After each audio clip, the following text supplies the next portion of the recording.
All right, Fishing Legends Live. Mike Seawright, Scott Hamrick. I've done 3 episodes of How to Win Bass Tournaments. I hope y'all enjoyed it. Hope you learned a little bit. I covered it, and I feel, going back and reviewing it myself, feel pretty good about it. I think it went pretty good. Tried to share some really real information.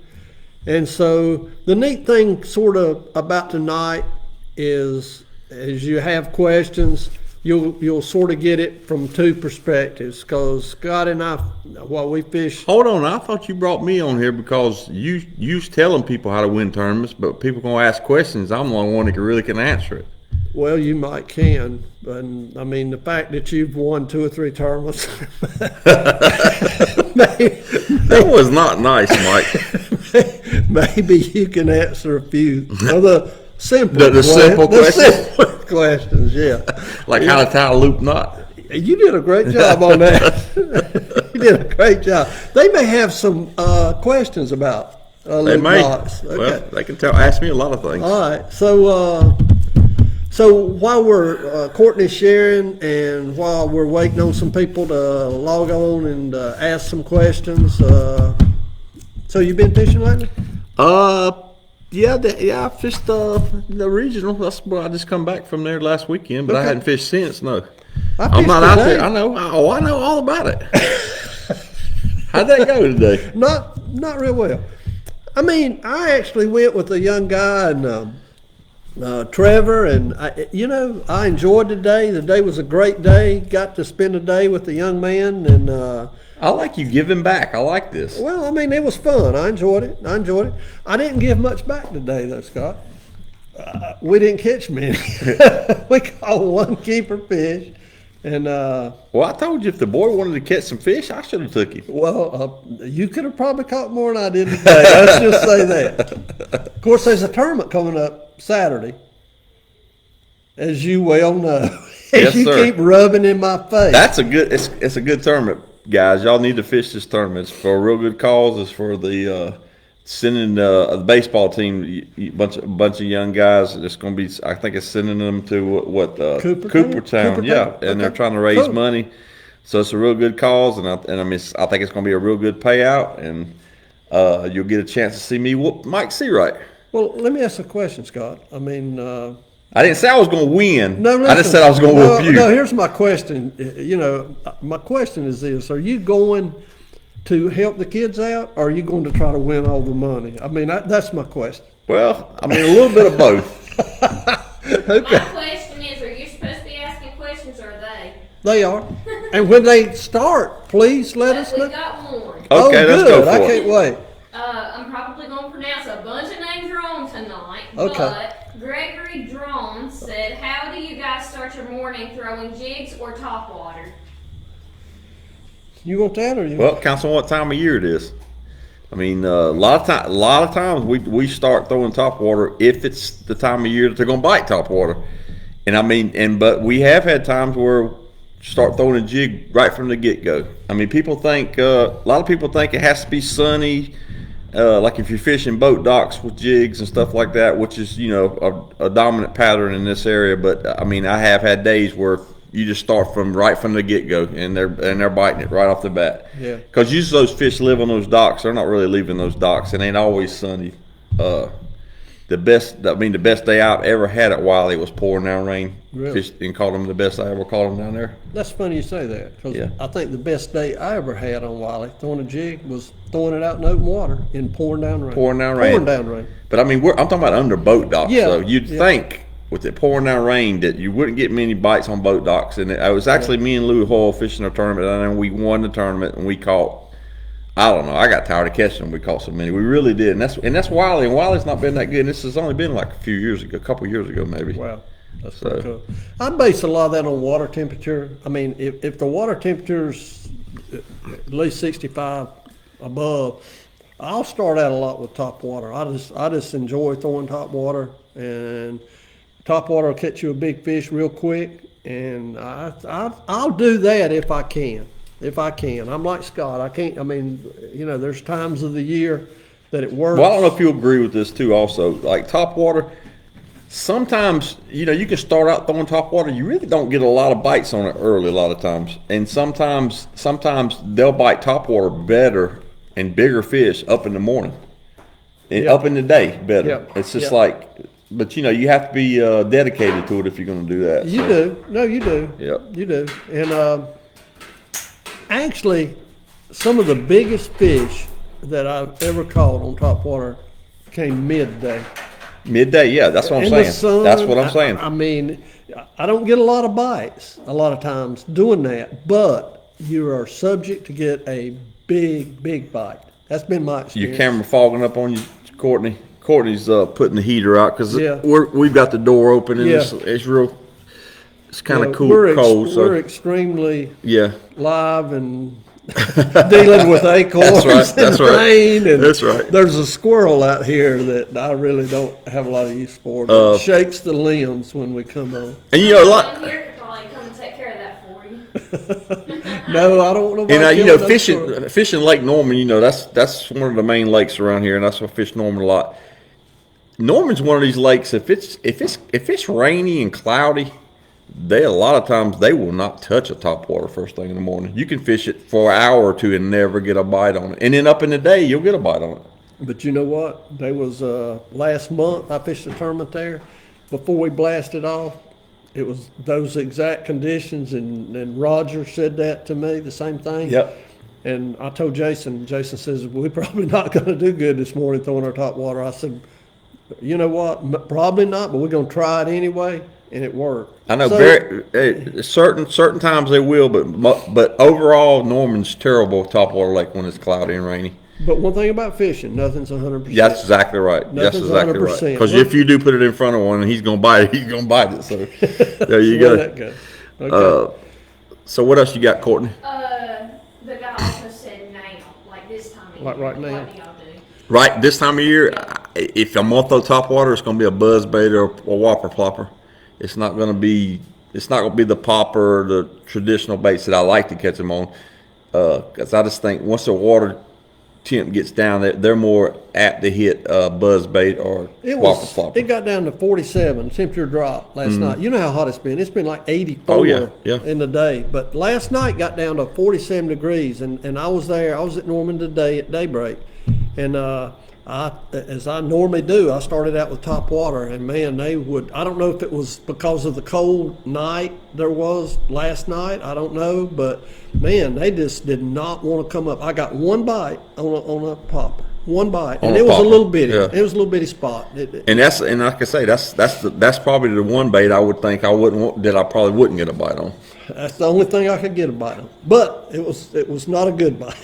Well, you found the dumbest fish in the lake. I guess. I did. Dumb and dumber. Is that what you're thinking? Well, you know. Okay. Dumb is what dumb does, I guess. Whatever. Okay, so Jeff Herman, he's commented twice now. Okay. I'm gonna tell you the second thing he said. Okay. He said he's gonna come and cut that tree for you. He is? Wow. That's what Thank he you, said. Jeff. Thank you, Jeff. Well, I've already suggested that Courtney. We have to follow up on that. Courtney's kind of a little monkey. I've already suggested that she climb up there and get all the acorns out, but she wouldn't do I'm a it. little lazy too. Hey, that I'm not acorn- gonna do it. A little lazy. Hey, let me tell you something about that acorn tree. That son of a gun has more acorns than any tree in the world. If Jeff comes and cuts that tree, Jeff will probably leave here with quite a few baits. Yeah, I'll just say I'm that. sure he and would. And the wood, and the acorns. He can have the acorns, and if the squirrel's in the tree, he can have it too. How's that? Yeah. So the first question he asked was, "What is your favorite buzzbait or spook?"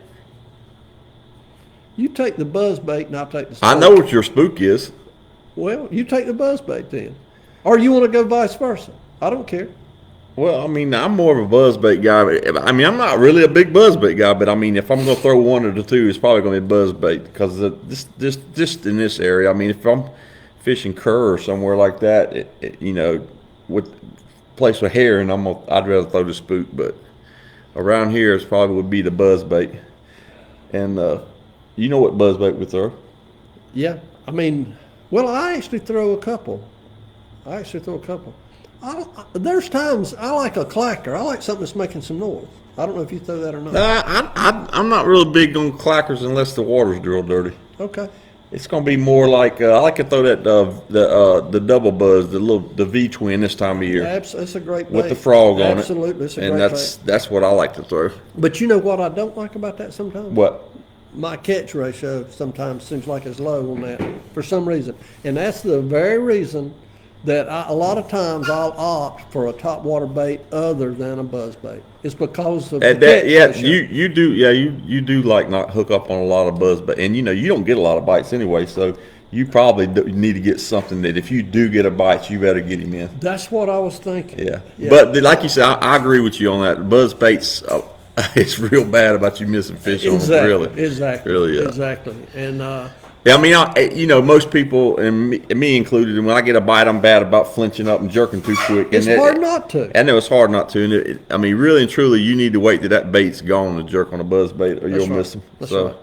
And a spook, I like a sway back spook. I knew that was coming. The sway back. I don't think that. I mean, Mike, I don't think there's anybody on here that's 70 years old would know what. There ain't no 70 years olds on here. They'd have to at least be that old to know what a sway back is. Oh, well, they better be learning, is all I can tell them. That old bait's won a lot of money and still does today.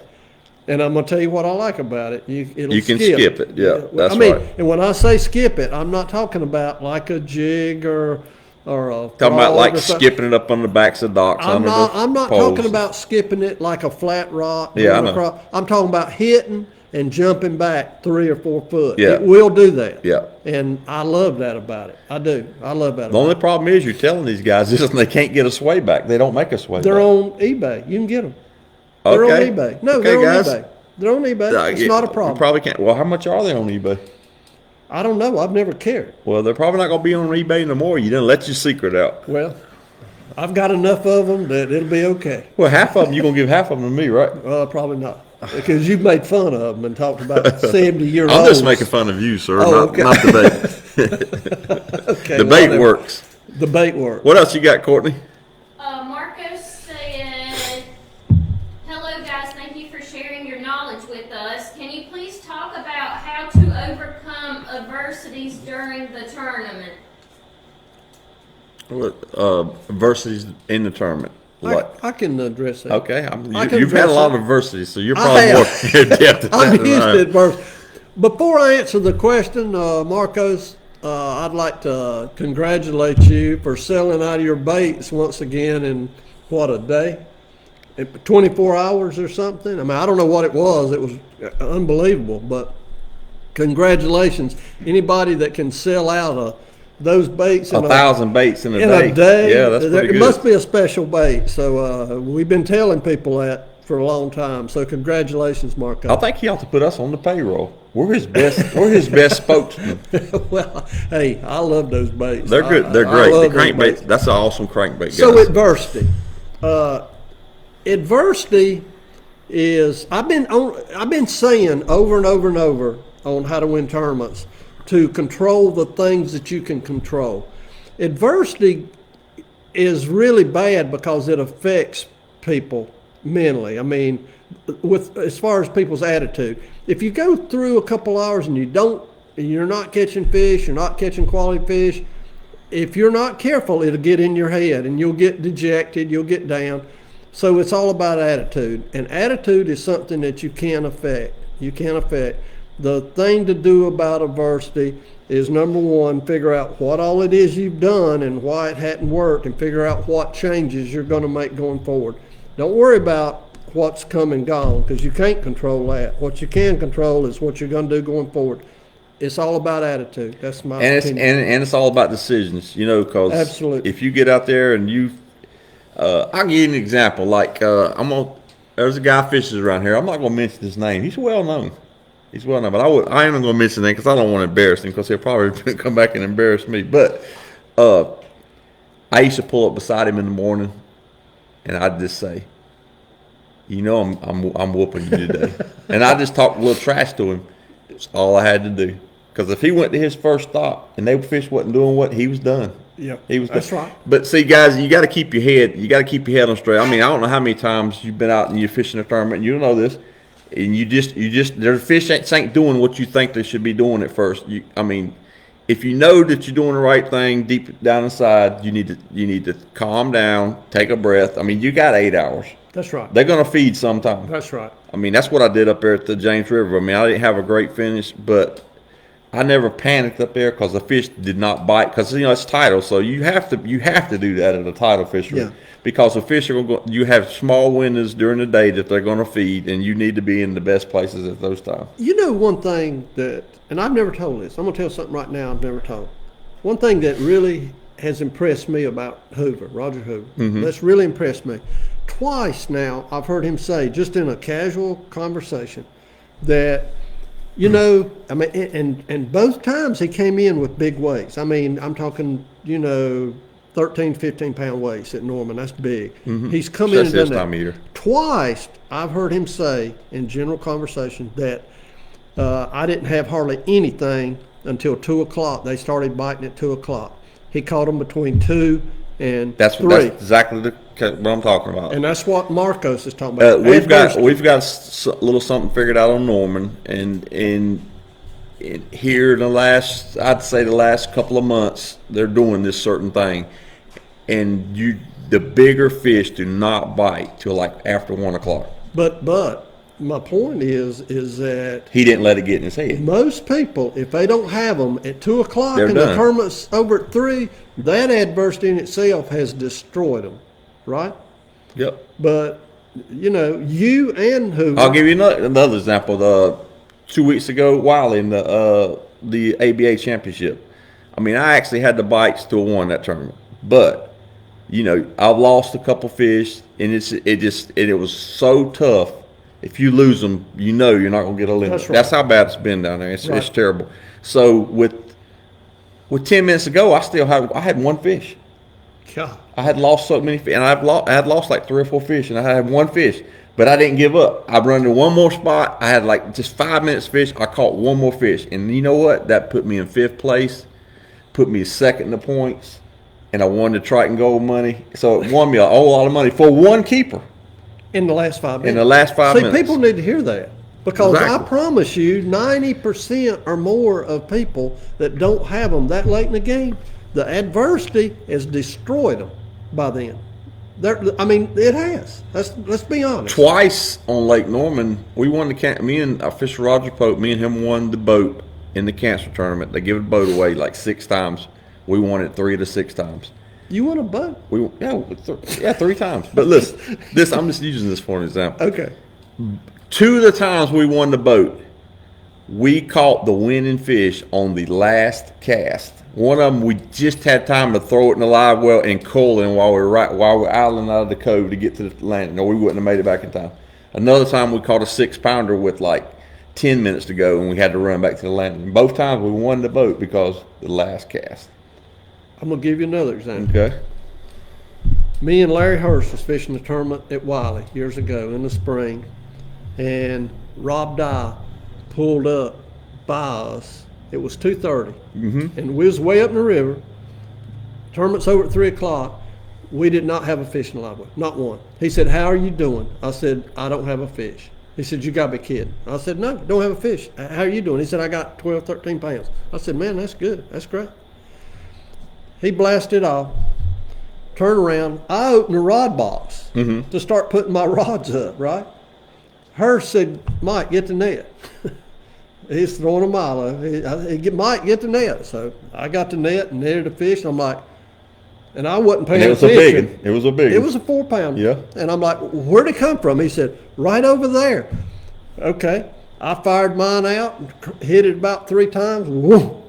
I'm like, Larry, get the net. And they may want to say why you were saying, where did it come from? Because I wasn't paying attention. But that time of year, catching them on a milo, if you catch one on that cast, most likely the next cast, that same cast, you're going to catch another one. And it's going to be the same size. Yeah, that's right. And they were. And we caught 12. 12. We caught 12. You got them laying in the bottom of the boat, I bet. You were just all of them flopping in the boat. And they're all 4-pounders. And so finally, he started to throw, and I said, no, we got to go.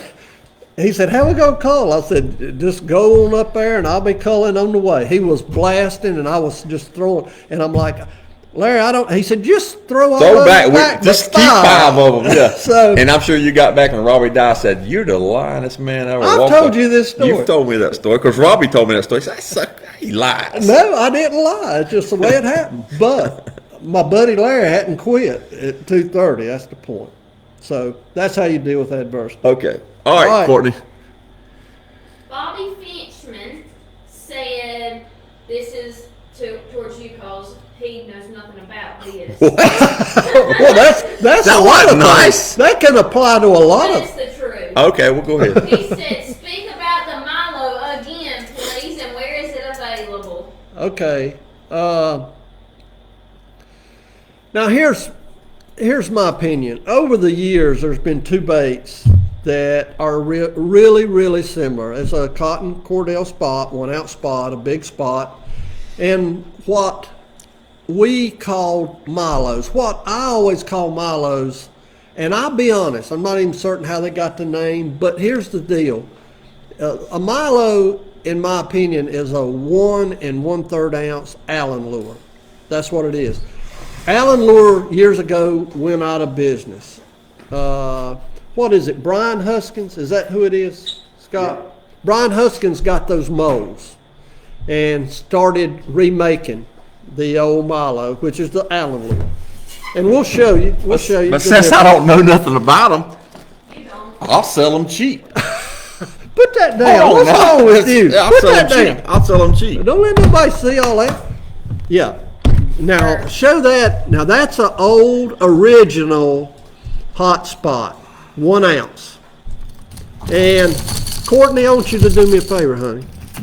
I want you to show people the difference in the shape, if he can get one. If I can get one. Take it out. No, you don't have to take it out. That's actually very valuable in the package. Yeah, I think I'd leave it in the package. Is this what you want? Mm-hmm. Okay. There's your Milo. But that's not the original. That's not original. We'll get an original. Let's get You an want- original. I you're want old people school. to see an original. Now this is a custom paint job. It's not original, but that is an original bait, Milo.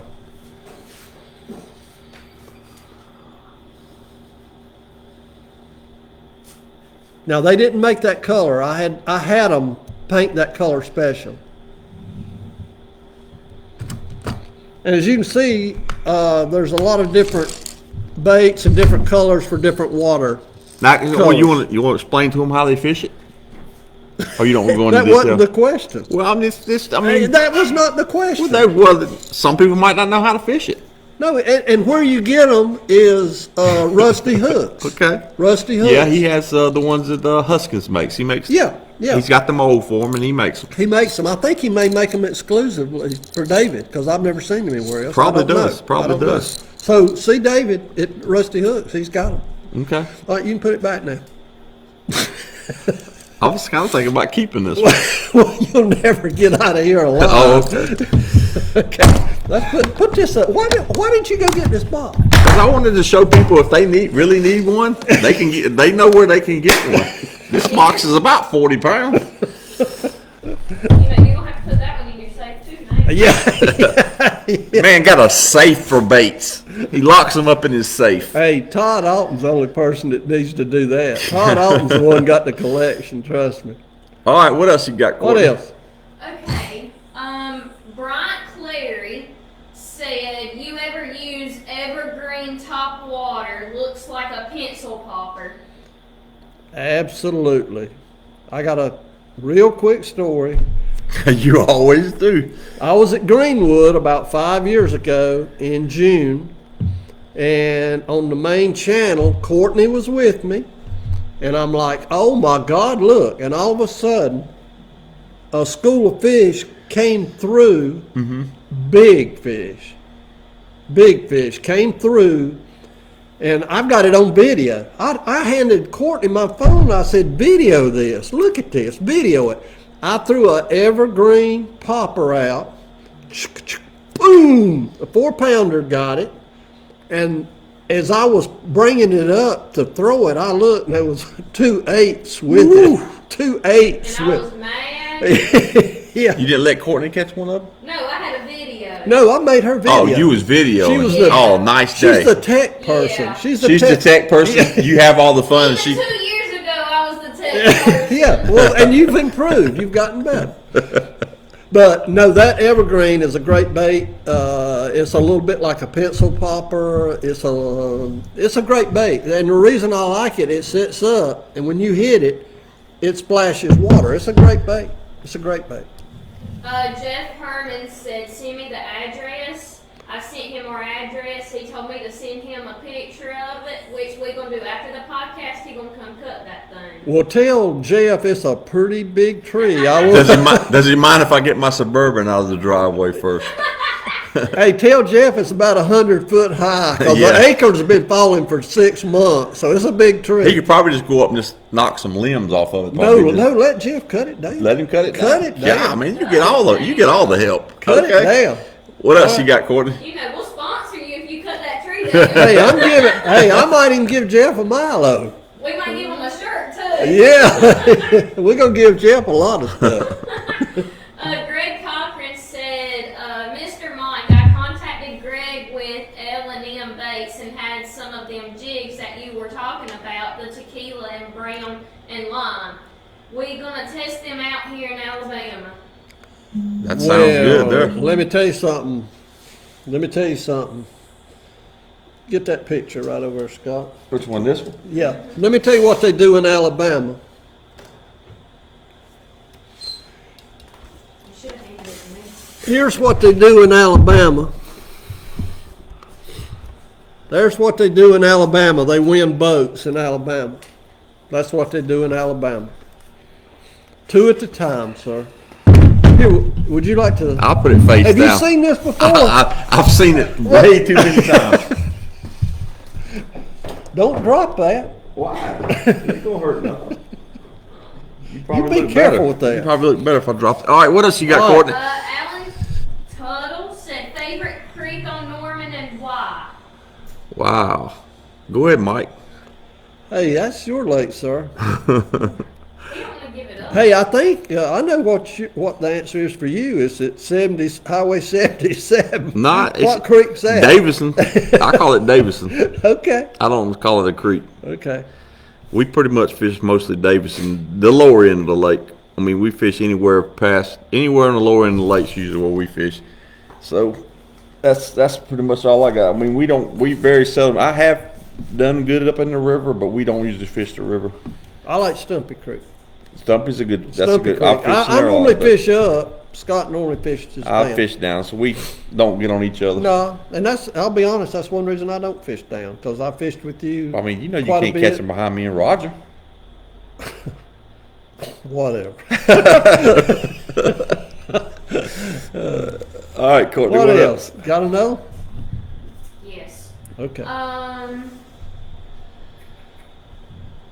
I'm reading through some of them because some of them are just statements. Okay. Are they good statements or bad statements? I don't know. This one by Jason Land. Maybe y'all have fun with this statement he just made. Oh, he God. said, "Missed the show, guys. We'll watch later. I'm sure it was a good one." Well, of course. Why did Jason miss it? He always I don't watches know, but us. we're still on, and he still said he missed it. Well, I guess he meant he couldn't watch it. He had to get off. Maybe. Yeah. Okay, all right. Well, Jason always watches. He's our fan.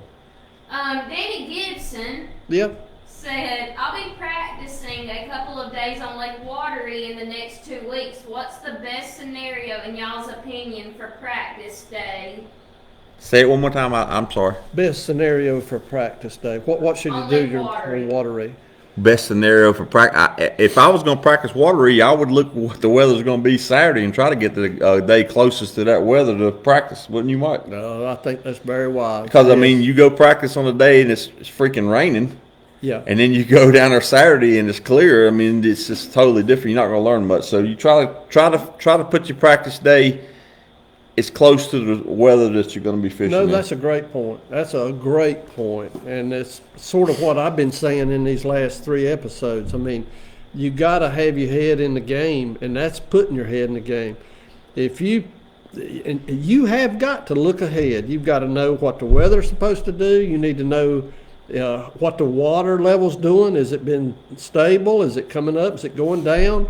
What's the color? Has it rained lately? How much did it rain? Is there mud coming? You need to be aware of all that. That's what we've been talking And about. if it's a lake you're not familiar with, I mean, for me, if I'm gonna practice a lake I'm not familiar with, and it probably didn't get no help. I don't get a lot of help usually. Guys won't give me no help. They don't like me. But usually getting. I mean, that's just me. I mean, just really. I mean, really and truly though, you get it. How many times have you got help and you've really gone out and caught the fish? Somebody tells you something. That isn't your partner that you know exactly what they're talking about. Once. Okay, well and you're like 80 years old. One time? 80. 80? What are you talking about? What are you talking about? Well, whatever. You're old. Anyway. Well, how does it feel to have an 80-year-old beating you like a drum? It don't never happen, but anyway. Why do you keep on calling yourself 80? But no, if I'm gonna go to a lake, like if I was gonna go to Wateree and I don't know a lot about Wateree, if I knew I know a little bit about Wateree, I'm just using that as an example. If I didn't know a lot about Wateree, when I go to a lake, what I'm gonna do is probably look for something I'm familiar with. Do you agree? I'm gonna ride around the lake, and if I like fishing dirty water, I'm gonna try to find the dirty water. If I like fishing docks, I'm gonna start looking at the docks. It's something I'm familiar with. It's a starting point, and then you might eliminate that. I might, I can't get a bite on the docks. Okay, I'm gonna go do this. I'm gonna start something else. So usually I try to find something that I'm familiar with that I can relate to, and that's a starting point. You're fishing your strength. Exactly. I'm gonna fish fishing my your strength. I don't try to run around and chase rainbows and do stuff. And I'm bad about on Wateree chasing those rainbows because I fished it for so long, so many times. I used to fish down there with Jack Black, the great late Jack Black, and so I've caught so many fish offshore on Wateree, it's ridiculous. It's amazing how many great fishermen you've been in the boat with. Yeah, it is. I agree. Is It's there awesome. a point to that? No, or- I just can't believe. No, how there's many, some kind of underlying. It's Fishing Legends Live. It's pretty much because you've been with every legend that's ever lived around here, I believe. Well, I've lived a long time, like you like to point out. Okay, well, just saying. Okay, oh, that's fine. What else you got, Courtney? Okay, so 3 people have asked the same exact question. These 3 people, Ben Robertson, Anthony Brooks, and Eric Richards, all directed towards Mike again, said, "How do you fish the Milo?" If y'all, I can tell y'all how to fish it since if he don't want to tell y'all. No, I mean, Y'all putting him on the spot. Y'all It's putting. in the last video. Yeah, y'all are putting him on the It's spot. in the last video, the episode 3 of How to Fish. I can give a little short answer for you because I know you don't want to say nothing. no, I don't mind. Because most people see that bait, they're gonna think, "Well, you fish that like a rattle trap," but you don't fish it like a rattle trap. You can. But you don't though, not usually. I typically don't, but yeah. you can. Yeah. But look, here's the deal. Now this is my opinion, right or wrong. That bait is primarily for staging fish. Staging fish. Big exactly. staging fish. And I learned many years ago that in the springtime when these fish are getting ready to bed, they will migrate up, and they used to be in schools 8 or 10 years ago. Now it's just now a few, it's one or usually two. 3 or 4. Yeah. But now me and you, I took you Yeah, we last caught year, some. and we could have whacked them on one place. Yep, but we didn't because No. you had a tournament coming. You That's wouldn't let me right. catch no more. Right. So, I mean, you can catch them in shallow water, and I've done that. I've caught them 2 foot deep on that lure, and I've caught them 20 foot deep on that lure, and anywhere in between. The trick with that lure is to find a staging place. Find a place that That they those stage. fish will Exactly, stage. exactly. And I promise you, they'll stage. They'll stage in shallow. They'll stage in deep. And it also counts on the lake you're on because some lakes That's lakes right. have different bottoms. Some lakes have rock. They're gonna stage on rock. Some lakes don't have a bunch of rock off the bank, and they're gonna stage in a different kind of place. I will give away one bit of juice on that bait. Okay, go ahead. A staging fish is staging for for one reason: to rub the eggs and loosen the eggs in their belly. That's what they're doing. So if you're looking for staging Hard places, bottom. it's got to have a hard Exactly. bottom. Because let's think about it. If you pull up in a place that's silted over, it's a mud, it's soft, that's not what they're looking for. That's not what they're trying to do. When they stage, what they're really doing is rubbing those bellies, and that's what they're doing. They're loosening those eggs up to get ready to go to a bed. So you look for rocks. You look Boat for ramp, well, cement. not only rocks. It's not only something rocks. hard. It's got to be a hard bottom. Exactly, It's got to be a hard bottom. So, am I going to sit here and tell you every little trick or everything I know about that bait? I said it last week. No, I'm not. No, I mean, he I'm tells just being me all honest. that. You tell me all that. I told you a little bit. Hey, I took you and actually showed you. You should feel that's pretty because special. you know I'm not going to get out there and do it. No, you're not. I trust you. If I felt like you'd want to come in there and hit my And plate. then, and you know, remember when me and you went to Wiley and we went out a couple of times. The next tournament on Wiley, I think me and Roger won it. And the first thing we heard was, "I seen Hamrick out there cranking Seawright's holes." Remember that? I do. Didn't have a crankbait in the boat. No, I know. But anyway. I know. But you know, it is a great bait. But I mean, there's not one correct way to fish it, in my estimation. I'm sure you could crank it like I've done rattle trap. Oh, I've done it. It's a big rattle trap, basically, is what it is. I've thrown it out there and fished on the bottom, be cranking it in to make another cast and caught them. So Yeah. I mean, there's not any one particular way to do it. Do I have a particular cadence and way? Probably so. Okay, so Courtney, let's go on to the next question because he's getting stressed out over here. We got a bunch of questions too. Anthony Jason Lee said, "Mike, how long have you been fishing Wiley? Do you hold any records?" I don't. Okay, how long have I been fishing Wiley? I started going on Wiley. God, I'm gonna let people know that you're telling the truth when about my when Moby age. Dick was a minnow. He wasn't. There was no men. My father was taking me on Wiley at Reese's boat landing, and golly, there was no houses, and it was probably 50, a little over 50 years ago. Actually, 50 years Wow. ago, I was fishing Wiley, and it was amazing how many fish you catch back then. That's on it. 10 years before I was born. And I've been trying to tell you what I was doing before you was born, but anyway. He went for that, didn't he? Wait, Mike. Yeah. Hamrick's 50 years old. He's not 40. Exactly. He's way over 50, I think. Really? But anyway, so do 55. do I hold any records? I mean, I honestly don't know. I've won a lot of tournaments on Wiley. I mean, I have over the years. I've actually tried to think about how many, and I honestly don't know. But here's the thing about Wiley real quick. I mean, when I first started fishing, you had Ted Mobley was fishing, Larry Pearson, and Ben, they kicked my butt regularly for years. And then I kicked in and I figured out some stuff, and then I won a lot of tournaments. So how many, I don't know. Do I hold any records? I know one thing. We had a guest in here the other day, Bobby Derrick, and he said he had five that weighed 39 pounds. That's a load. I can tell you this, I've never done that. I have had, I did have several limits over 50 in tournaments on Wiley.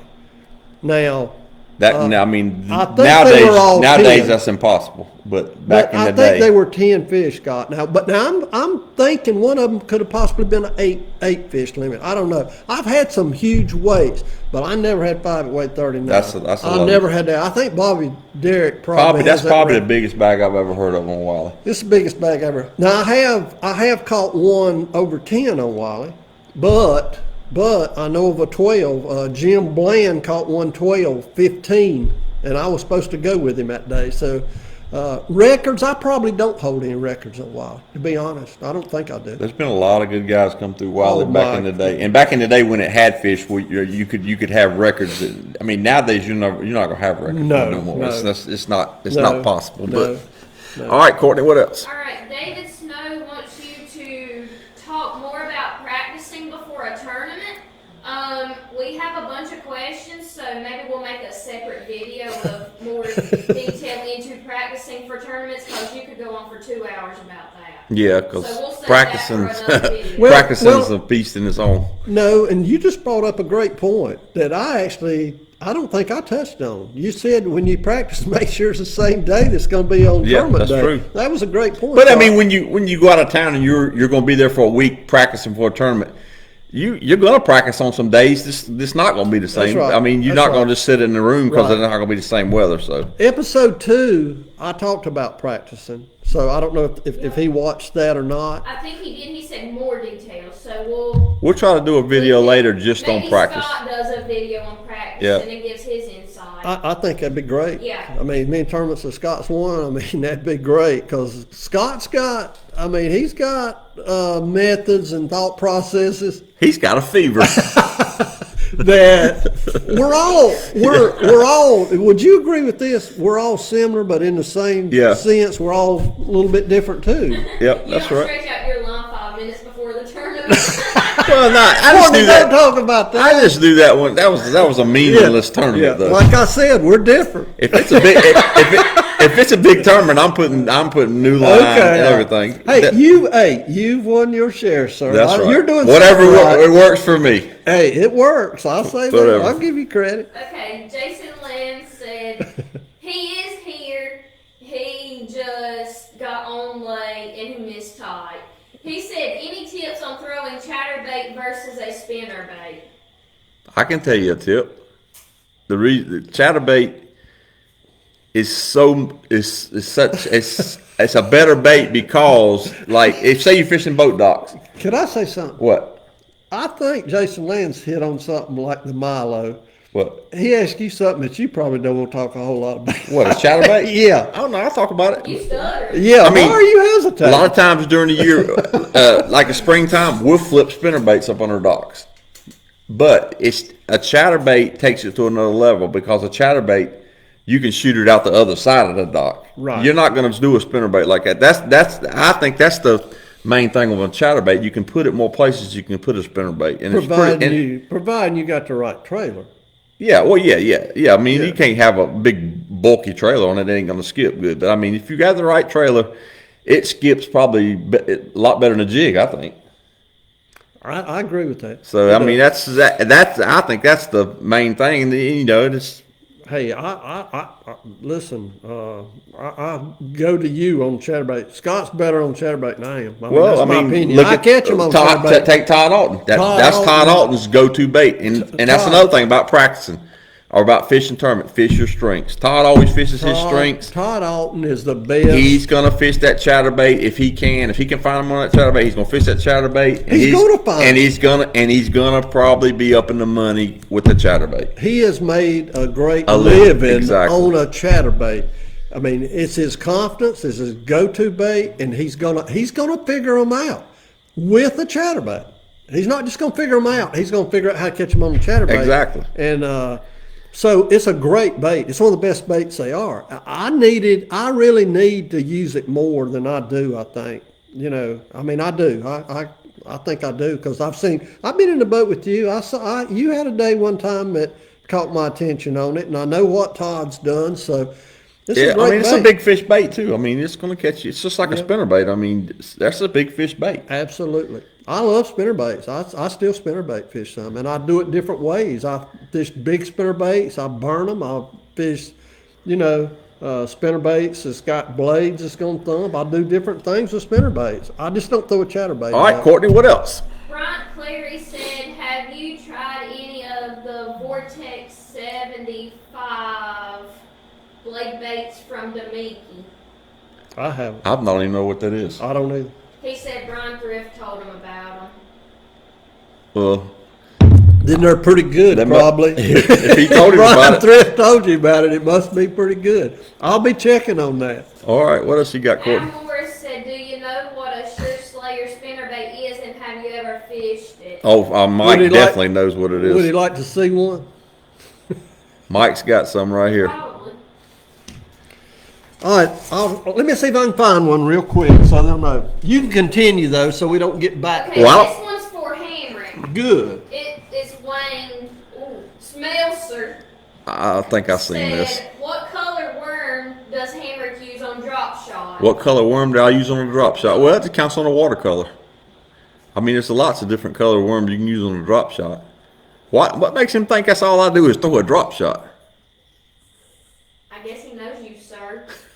No, me and Wayne's good friend. We was up at James River, and he actually fished in the back of one of the guys who was boat practicing the last time we was up there, and he caught like 30 pounds out the back of his boat on a drop shot.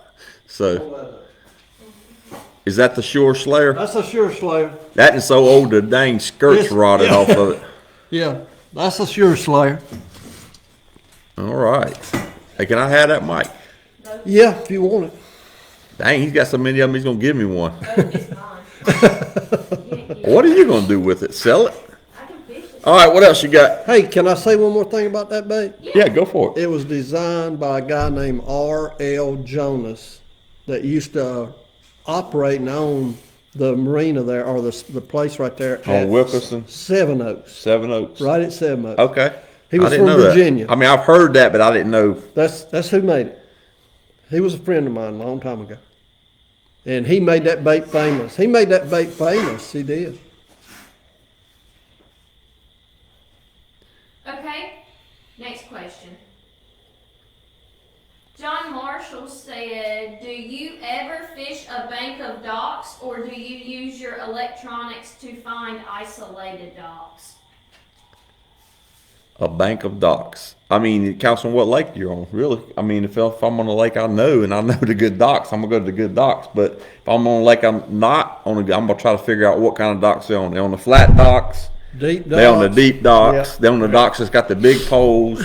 It's so many different variables on fishing docks. But there's times where there'll be a row of them, and I'll fish them And- all. yep, And yep. there's times I'll see one isolated that That's I like. right. That's So- right. That's a yeah, hard question. it's a hard You question. kind of have to roll And with but what's there. I'm not sure I follow him on electronics to find them. I don't know. Well, I mean, he's probably talking about island down through there and looking Oh, at what your okay, side image okay, in the sea, okay, what you okay. see under the yeah, docks. I've done that. And I mean, a lot of times you do fish a row of docks, so you hunt for brush on the docks, but you can idle down there through there with your side image, and nowadays, and you can find it a lot. I easier. have spent 8 hours doing nothing but idling in front of docks looking for brush. I've and done that's that. that's a good thing to do a lot of times, because Yeah. if you find one with brush, you're probably gonna get a bite. Right.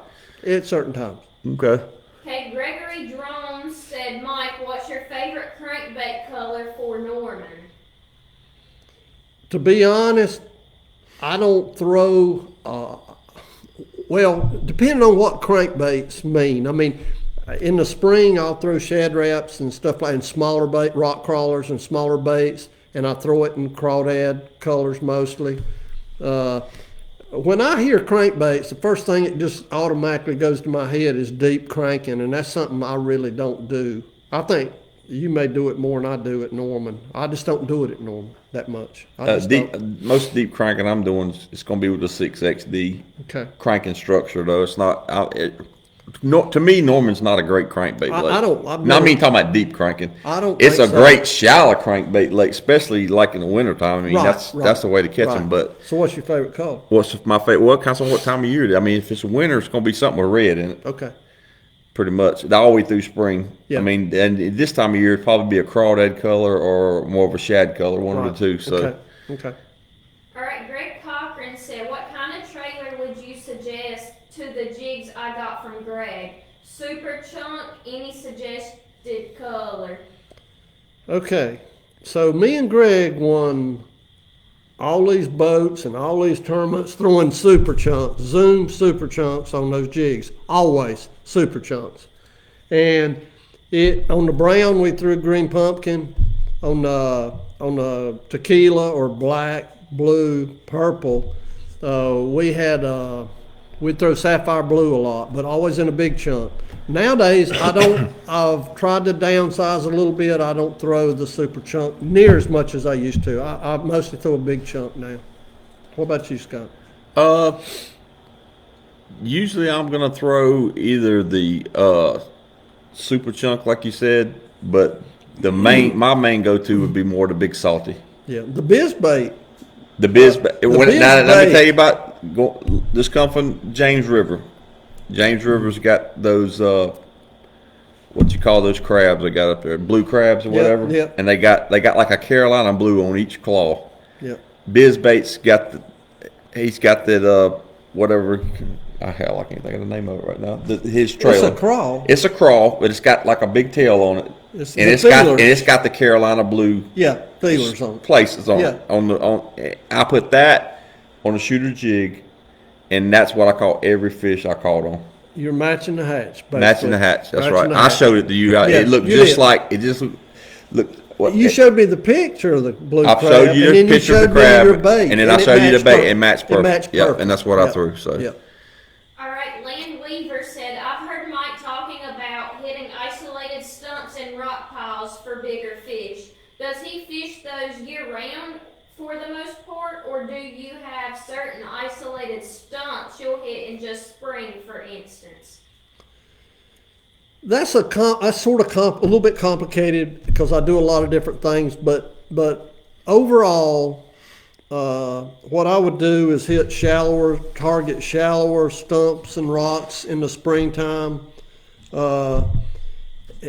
Post spawn, once the fish come off the bed, typically they'll go out deeper, and then I'll start targeting stuff in 10, 15 on out to 25. I'll target stuff deeper. So it depends on the year, the water temperature, it depends on the color, it depends on if they're running water or not. It depends on a lot of things, to be honest with you. We could do a whole episode on that. Oh, of course, yeah, especially like after the spawn where they go. Yeah, exactly. Yep. We might do that sometime. Yep. That's pretty cool. All right. All right, next question is Jonathan Carter. He said, when do you guys like a twin tail over a chunk on a jig? Well, just like what I just said, if it's somewhere like James River, it's got the crab in it, I'd rather have the twin tail. If it's somewhere like Norman, that's got brim, they're eating brim or crawfish. I want the big salty. I really want the big salty because it gives it a big profile like a brim. Yeah. That would be and then the super chunk.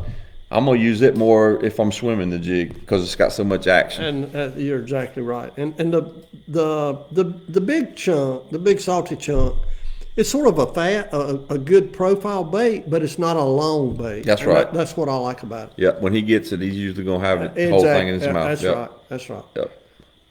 All right, this one's for Mike. Jason Land said, does Mike still have the Army Corps of Engineers maps of Wally from the 20s? He helped write them. Hey, I do, Jason, and it's right here, brother. Right here. People wonder why Mike knows Wiley. Let me tell you why Mike knows Wiley so good. Oh God, here we go. No, this is the truth. Mike fished back in the day. They didn't have depth finders. They had flashers. Right. And so Mike spent his days dragging stuff till he found rocks. So he pretty much drug a bait all over pretty much everywhere there would be a rock on Lake Wiley. So he pretty much knew every rock back in the day. Now there's a lot of it sealed it in now. So there's a lot of it's not there anymore. But here's the thing. Those old flashers. They were good, yeah. I could read one. I mean, seriously, I don't want this to sound. I've always told Cliff could tell you what was there, what kind of fish, and how big they were, and if they would bite. I could do the same thing. Well, and Cliff. That's amazing. I mean, a lot of them tournaments came down between me and Cliff, and there was probably a reason because he knew how to read it, and I knew how to read it too. But a rock would throw off like a reflection. It was. So you could tell what a rock looked like. I knew exactly what a rock looked like. Ain't that something? I knew what a stump looked like. A stump was a wide band with two short bands. A rock was a reflection, and a fish was a single line. And I learned that. And hell, now you got these things that write it out on the screen and show you exactly what they're, and you still can't tell if it's you don't know if it's a rock or what. I promise you, I could read a flasher better than I can read the stuff. Well, why don't you put a flasher on your boat, Mike? Because they obviously don't make them anymore. Hey, do you know Fred still has a flasher? I'm sure. No, he does. I promise you. Well, do you know that Humminbird has got a flasher setting on it, right? The Lowrance. Brandon Williams has got done that. showed it to you? He's got it set up for me. But I don't know if it reads the same as the old. It's not the same. I didn't think it's so. Not the same. I didn't think it's so. It's not the same. Okay, Marco said, Scott, can you talk about your skipping jig setup? My skipping jig setups. I flip this way. That's how we flip this way. I don't roll cast a jig usually. I do it sometimes, but most of the time we're flipping like this.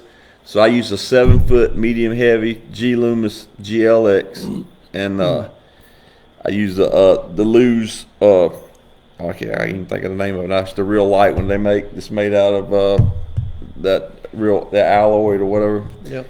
And then if I'm gonna roll cast, I'm gonna usually use a 6-9 rod, medium heavy. Same setup. And I'm pretty much always use 20-pound fluorocarbon, K9 fluorocarbon, 100%. And I'll say this: as much as it pains me to say this, as much as it pains, hey, I must be running a fever. I think you are. Because you are the best at that. You and Greg Lovelace. Greg Lovelace is right there with you. But you two are the best at that I've seen. Well, I appreciate that, and Mike. I've seen quite a few because I'm pretty old. I appreciate that, Mike. I'm gonna give you a tip before I leave tonight. I wished you would. All right, what else you got? Ben Robertson said, have you fished back through an area after you've caught fish in that area earlier in the day, but you believe that more fish are still in that area? Wow. That is not a good question. That is a great question. It is. That is a great question. How many times have you went down a spot and you caught 2 or 3 fish, turned around, went back down it again, and caught 2 or 3 more fish? Well, you're not catching them all.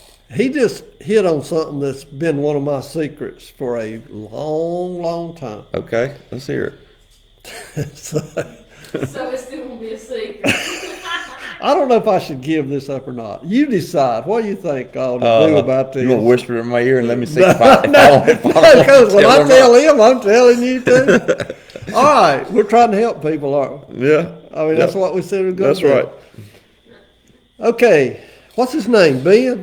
Ben Robertson. Okay, Ben, here's the deal.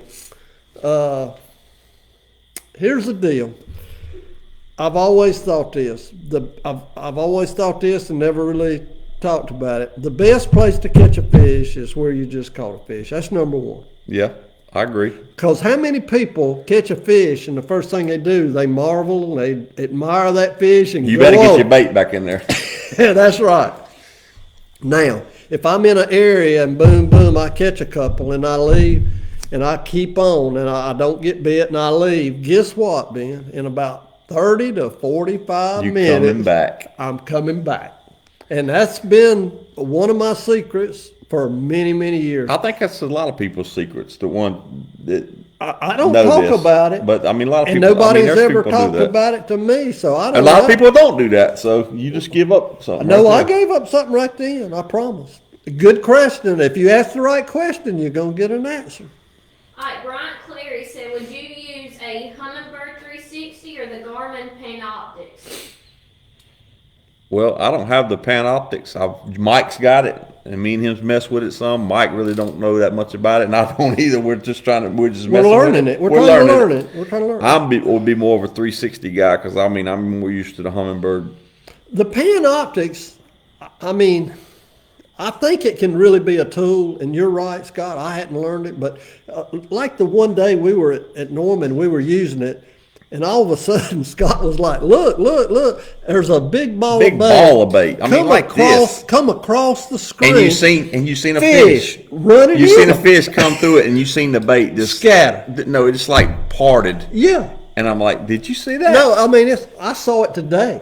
I used it today, and saw about. Just think how good it would be if you learned how to use it. Well, I mean, only problem I have with that is you find yourself, if you like fishing, say you're fishing boat docks, you find yourself looking at that thing and casting, and you're not. I can't concentrate. 'Cause I'm trying to watch that dang screen. I don't want to get to a point where I'm spending my time. My time's valuable in a tournament. Every second's valuable, and I don't want to spend it looking at that screen instead of thinking and looking myself at all the conditions. And the 360 actually show you fish, but it's a lot better that you've been able to pick out the structure. So you're seeing stuff that you're not really actually seeing. So you're gonna flip over there to it, and you'll catch a fish through doing that. Hey, absolutely. I don't know.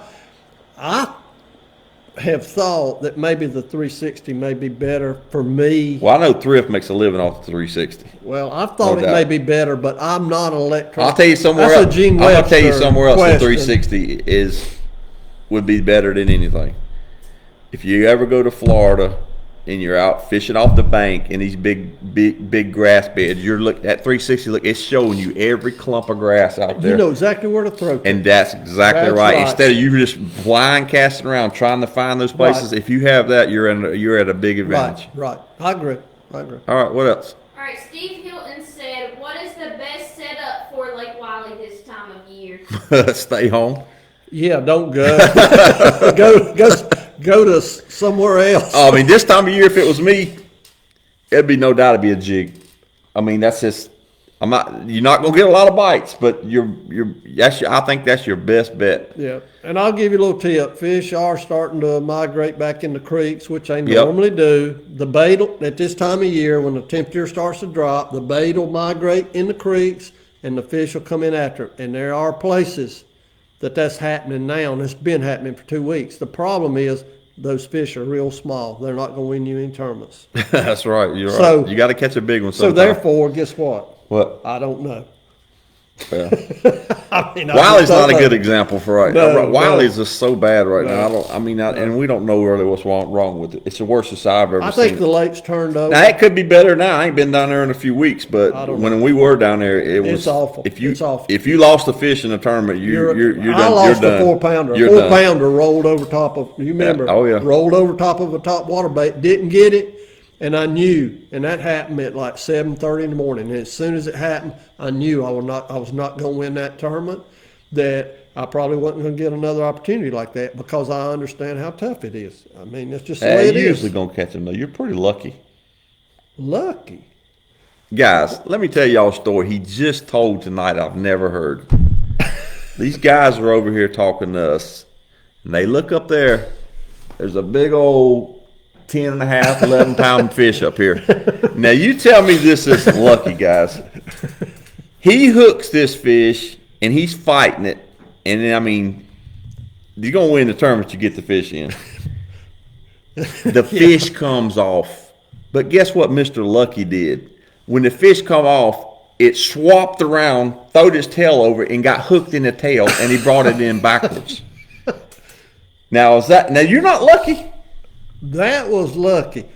But But the man asked me at 1 o'clock, which I told you, do you know where any fish are at? let's tell him who the man was. It was Mr. Ronnie Tapp. And I And was what would you say? You said, No, when I listen. come to that, it's on Greenwood, right? You brought this up, so it's on Lake Greenwood. Tell your story. Back in the day, Ronnie Tapp was the best that there ever was on Lake Greenwood. I agree. Everybody knows that. Everybody knew it. So I got in his boat. Now I had practiced, and I had found one place that had fish on But it you that I wasn't could gonna crank. speak about it. I wasn't gonna say a word because I was with Ronnie Tapp. At 1 o'clock, we didn't have a fish, and Ronnie's like, "Seawright, didn't you practice?" And I'm like, "Yeah." He said, "Do you know where any fish are at?" And I said, "Yeah, I know where some small ones are at." He said, "Can we catch a limit?" And I said, "I think so." He said, "Take the boat and go." Got up there and made one cast. It loaded up and went out across the lake, and I'm just holding on. He said, "Is that a bass?" I said, "I think so." He said, "It ain't no 2 or 3 pounder, is it?" I said, And it was that one. It weighed 10.4, 10.5, I don't remember. And but you caught it twice. I actually had the fish up on top of the water, maybe 10 foot away. I'll never forget it because when you see something like that. That big, yeah. Yeah, you remember it. And the fish come up, and the fish all of a sudden spun, and I actually felt the bait come out of its mouth. and it's like it came out and then it loaded up again, and I thought, what in the world? And then it come back on top again, and I saw it was hooked in the back. I thought, Ronnie's like, pull him over here, and I'm like, no, he's hooked in the back. So I just hit my button and free spooled it, and I would, when he'd quit running, I'd pull him a little bit and hit my button again because I didn't want to tear that hook out. That's right. And I actually got that fish in. You're the luckiest man I've ever met. I found the place, and I landed the fish. Got nothing to do with luck, sir. Okay. Next question. Jonathan Carter said, what do y'all like when dragging football jig? Probably a 3/4 ounce. That's what I usually throw. I like a rock. Huh? Rock. A rock. Yeah. If I'm dragging a jig, I want to feel a rock. You want to feel? Oh, he rock. He didn't ask you what you was dragging. He said, around. "What do you like?" No, he asked you what you like in your football head jig. What's the question, Courtney? What do y'all like when dragging a football jig? A rock. Oh, well, maybe he's right. Maybe he's wanting to know what you want. When I'm dragging that jig, I like rock. Yeah, you like rock. Yep. I mean that's pretty standard there. That's usually where you want to drag it. So yeah, I don't know if that's what answers this question or not, but I hope it does. Alan Tuttle said, "What conditions do you swim a jig? Verse hop or drag?" Here's the swimming master. I'll let him answer that. I mean, I'm usually gonna swim a jig post spawn. I mean, that's usually when I'm gonna swim a jig mostly. Or if you're on a lake, it's got grass, or you're gonna swim it through the grass. Florida's notorious for swimming a jig. I mean, and they have certain jigs. I mean, the jigs we swim around here wouldn't be the same as the ones in Florida. The ones in Florida, they got a point. They're pointed so they come through the grass Right. easy. And I mean, that's a big fish technique. Yeah. Definitely. Yeah. Terry Herman said, "How do you get Jeff Herman to volunteer to work to cut down our tree?" Tell him I'm gonna give him a Milo. Wow. Hey, so generous. I'm not only gonna give him a Milo, but various baits. He gets a shirt and a trip. You probably better. He gets a fishing trip. And a trio. Hold up, Yeah. you better keep adding because it's a little thing. Ask He's Jeff. going to grill you a steak. I'm gonna grill him a steak. Okay. Ask Jeff. Just let me know. Lunch. Let me know when it's enough. Whatever. Hey, the tree's this big around. Hey, maybe he can bury your cable when he comes. Yeah. Let's just worry about the tree. Right? That's Jason Mason that he's doing. Oh, okay. Hopefully he's watching. Yeah. All right.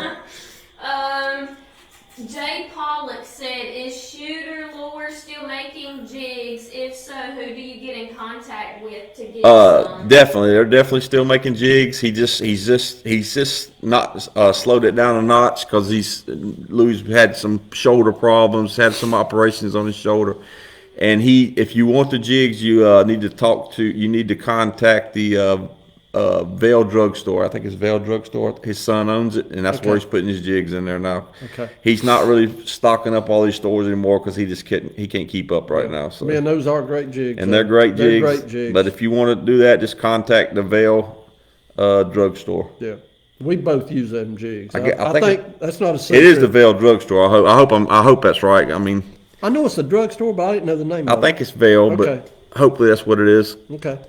All right, Joey Randall said, "Do you guys think stealth helps catch largemouth?" I know what I think. Definitely. I mean, definitely. I'll give you an example. Maurice Freeze.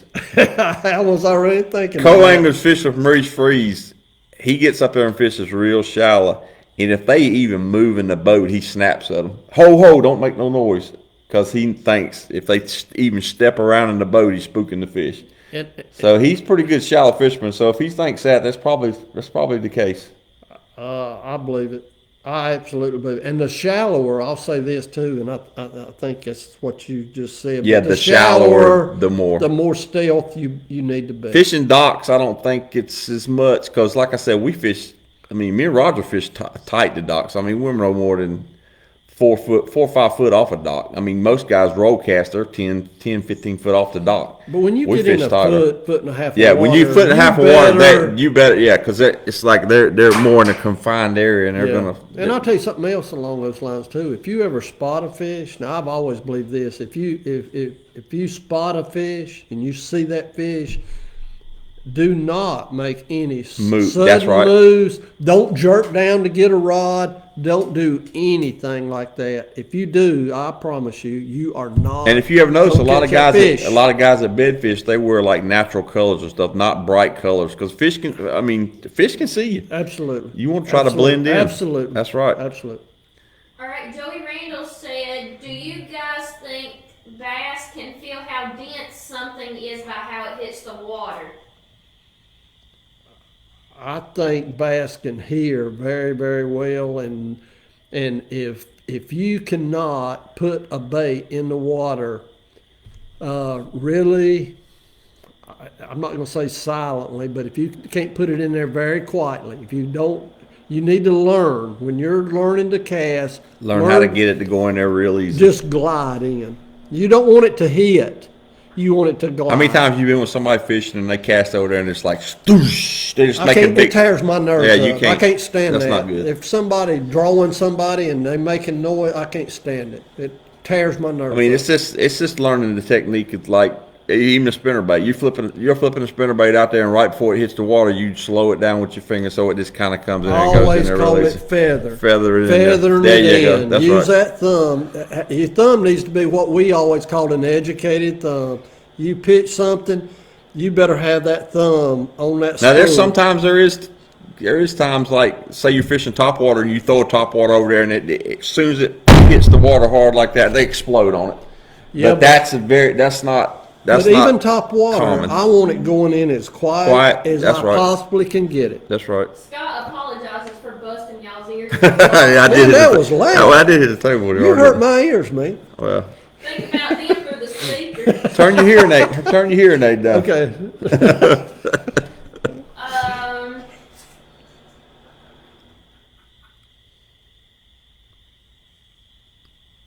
Oh, Jonathan Carter said, what kind of trailer do you like on a football jig?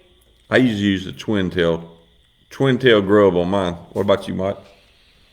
I still use a big chunk, big salty chunk. Do you really? Yeah, I do. I don't know. I've always used the twin tail chunk, but I mean, I'm sure. Now I big use salty- crawls. I use crawls too, Yeah. depending on time of year. Ben Robertson said, do you think if you miss a fish on a certain dock, tree, etc., that you can catch that specific fish again that day? Definitely. Yes, Definitely. yes. Not 100%. May not be 50, but it can happen. I'll give you an example right now. We were fishing. Me and Roger was fishing a tournament. I don't know if it was last year or the year before last. We was in this place and we're fishing crankbaits. Roger's cranking the crankbait. He said, "God, it's missed a big." And then he's having a fit. You know, we're going this way. I said, "Just calm down, calm down." I start fan casting back. There he is, 4-pounder.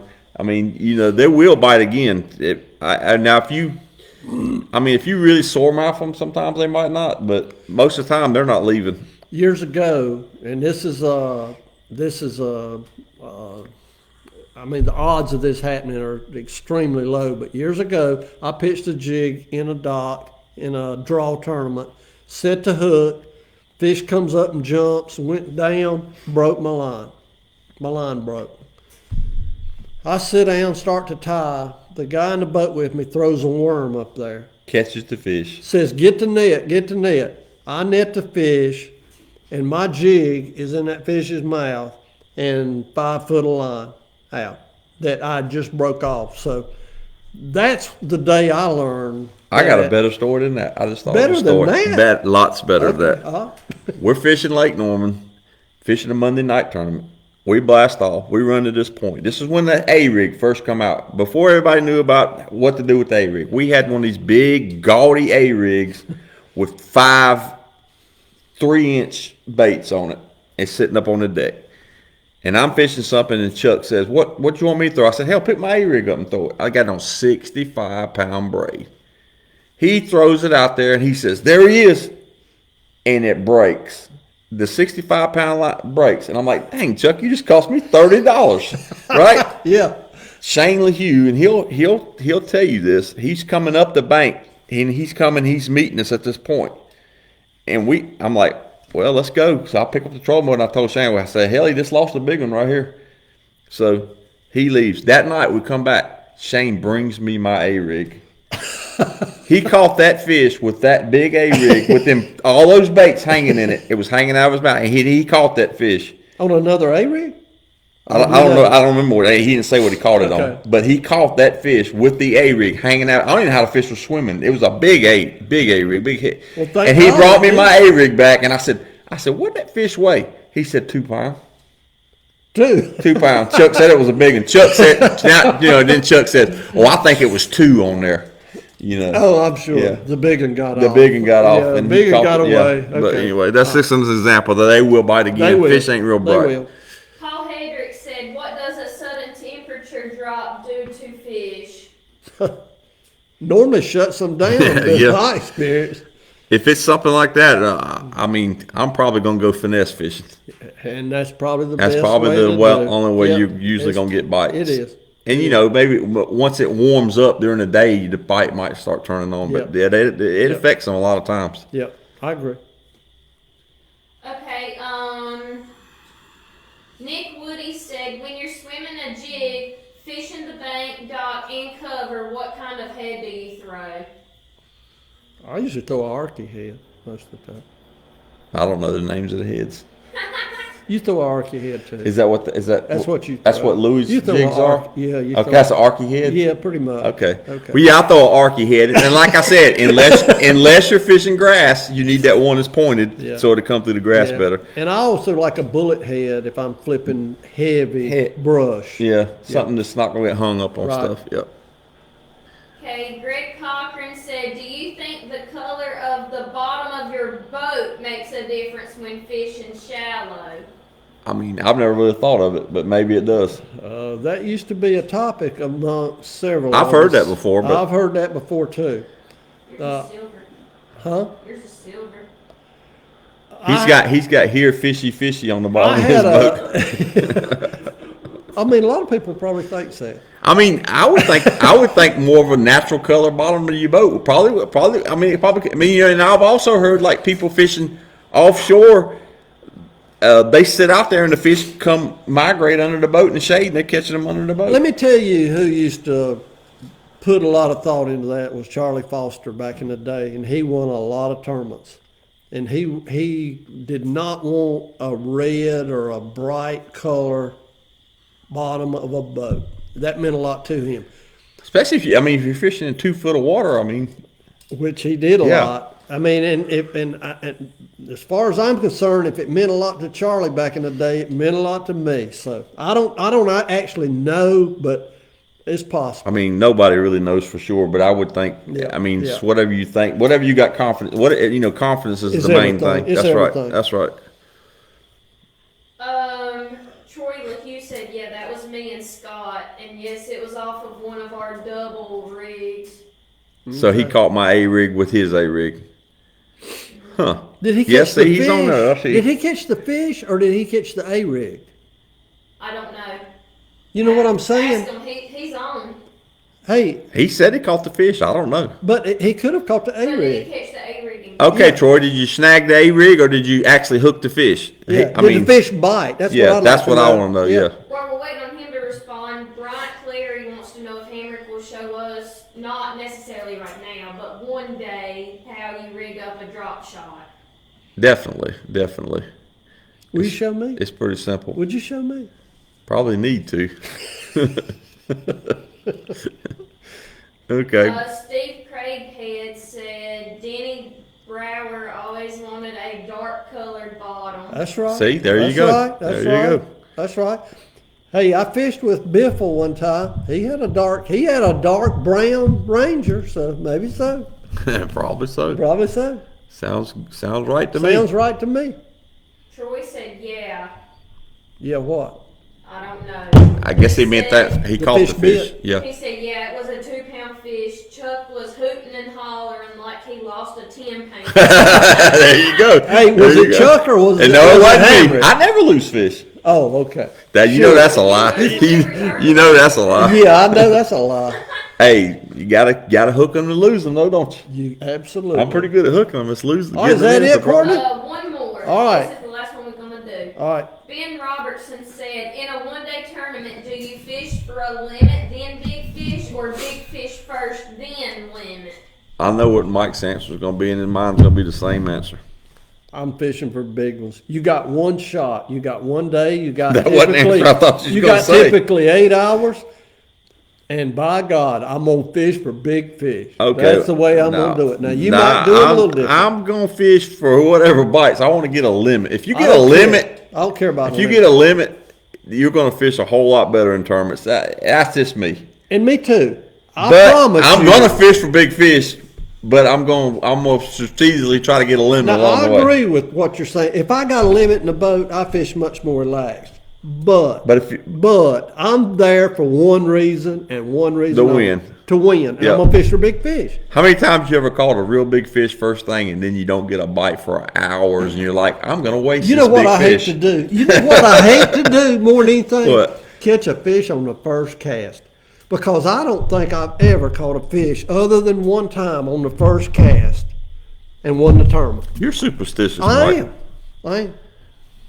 Do you know I started a tournament one time, me and Ronnie Tapp, and we caught like 37 on consecutive casts in the Hooters tournament. You did what now? 37. Ronnie used to love to tell his story. I knew where this big school of fish was, right? And my boat was, I was doing 60 mile an hour or better. I was wide You open. was flying. I was flying. I cut that engine off. How'd and you that get a boat, 90 to run that fast? Listen to me. The boat hadn't even come off plane, and he said I was running to the front. Threw the trolling motor, had my rod, and threw out there, get the net. And he sit there with the net, just boom, boom, boom. 37 fish in a row on the first 37 casts. It's you see the Hooters. I've seen it, Mike. Okay, anyway. I'll give you an example about that. That ain't true. What Catch ain't them on the true? first cast like that. Okay, all right. Me and Pope won one of them boats. We run to the first. I told Pope, I said, I know a place we could probably get a good one to start out. He says, you think? And we was boat 109. I'm like, well, we probably won't get on it, but if we can get on it, then we're gonna probably catch a good one. So we pull up there, first cast, 3-pounder. 10 casts later, we got 18.5 pounds and won the tournament.